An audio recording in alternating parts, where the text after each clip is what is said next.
मृत्यु है।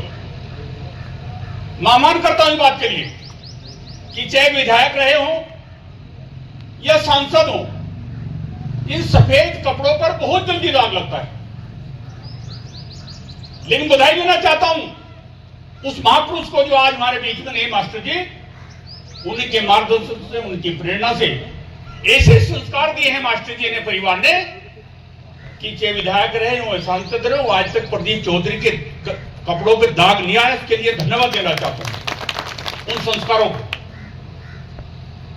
और जब अब तक इस पीरियड में देख लिया आप लोगों ने, तो भविष्य में भी ऐसी आशा करता हूं कि भविष्य में भी आपको कभी शिकायत का मौका नहीं मिलेगा। साथियों, कहना चाहता हूं, मैं इस बात के लिए याद दिलवाना चाहता हूं, अभी मेरे साथी ने कहा कि बहुत लोग टिकट मांग रहे थे,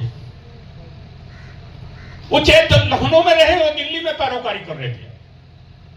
हमारे सामने भी बहुत बातें आई। हमने कहा भाई एक आरोप तो बता दो कम से कम प्रदीप चौधरी पे, करप्शन का, भ्रष्टाचार का, चरित्रहीनता का एक तो बता दो।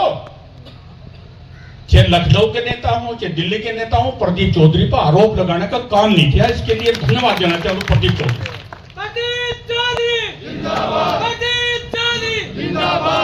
साथियों, वर्तमान क्या है, भूतकाल आपने देखा है, प्रदेश सरकार देखी, भारत सरकार इससे पहले देखी।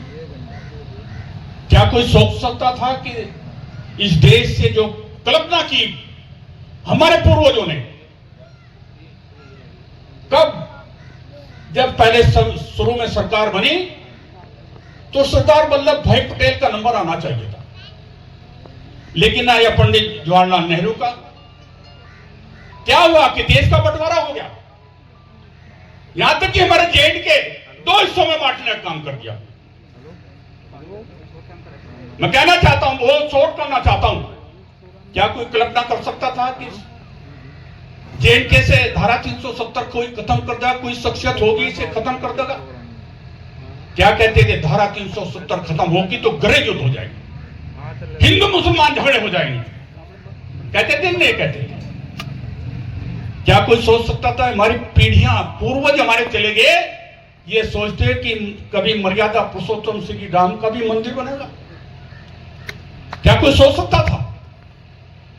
आज मर्यादा पुरुषोत्तम श्री राम अपने स्थान पर बैठे हैं, जिनकी प्राण प्रतिष्ठा आपके माननीय नरेंद्र मोदी ने करने का काम किया 500 साल के बाद। क्या कोई सोचता था कि G20 की अध्यक्षता भारत करेगा, जिसका कोई नाम निशान नहीं था पूरे विश्व में, भारत का कोई सम्मान नहीं था? साथियों, क्या कोई सोचता था G20 की अध्यक्षता भारत करेगा, माननीय मोदी जी करने का काम करेंगे? क्या कोई सोच सकता था कि यूक्रेन और रूस का युद्ध हो रहा है, आज भी हो रहा है, हमारे नागरिक थे 30,000 के लगभग नागरिक थे, जहां मिसाइलें चल रही हो, बम लग रहे हो, तोपें चल रही हो, मैं सोच सकता था युद्ध बंद करवा सकता है कोई शख्सियत ऐसी है? लेकिन माननीय मोदी जी ने युद्ध बंद करवा करके 30,000 नागरिकों को निकालने का काम किया। यह कम बात नहीं है साथियों, कहना चाहता हूं। अपने देश की बात छोड़ दो, विदेशों के वहां लड़के जो थे, आज निवासी थे, हमारे भारत का झंडा, तिरंगा झंडा लेकर के था। पाकिस्तान वालों ने, तो देशों ने कहा कि हम भारतीय हैं, नागरिक पाकिस्तान के, झंडा हिंदुस्तान का, और कह रहे हम तो भारतीय हैं, वहां से निकलने का काम करने का काम किया। किसकी देन है? माननीय मोदी जी की देन है। मैं नहीं जाना चाहता, आपने 2022 में माननीय विधायक जी को बनाया, योगी जी की सरकार नहीं। अमन, चैन, भाईचारा सुरक्षित है, सम्मान है, विकास है, लेकिन देश का नंबर है, देश की एकता अखंडता का नंबर है, अब मोदी जी का नंबर है।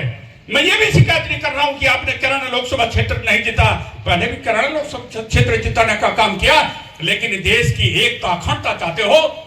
आर्थिक व्यवस्था आज 5वें नंबर पे है, इस पे 30वें नंबर पर चाहते हो, तो साथियों मोदी जी को तो फिर आपने प्रधानमंत्री बनाना पड़ेगा। यह आह्वान करने के लिए आपके बीच में आया हूं। लेकिन साथियों कब बनेंगे? आपने मुकेश भाई को बना, योगी की सरकार है, आप कैराना से प्रदीप चौधरी को फिर बना दो, निश्चित मोदी सरकार बनेगी। निश्चित तौर पर कहना चाहता हूं, मोदी सरकार बननी है, प्रधानमंत्री मोदी बनने हैं। अगर हमारा सांसद नहीं होगा तो अभी मेरे साथी कह रहे थे फिर सहारनपुर की स्थिति होगी।